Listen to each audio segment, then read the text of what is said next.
Desde que o pasado luns se puxera en marcha a campaña do Bono Peixe, a provincia de Ourense rexistrou máis de 7.000 descargas e conta con 74 establecementos adheridos. Esta medida forma parte das accións de promoción do consumo dos produtos pesqueiros con o obxectivo de reverter o progresivo descenso rexistrado nos últimos anos.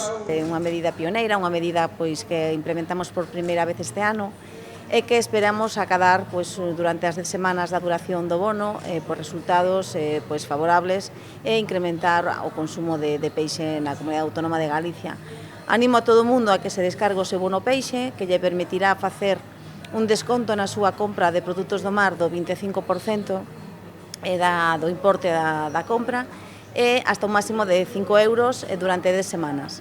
Nese sentido, a conselleira instou ao Goberno central a rectificar e reducir o IBE, así como a replicar as medidas autonómicas de promoción específica dos produtos pesqueiros a nivel estatal.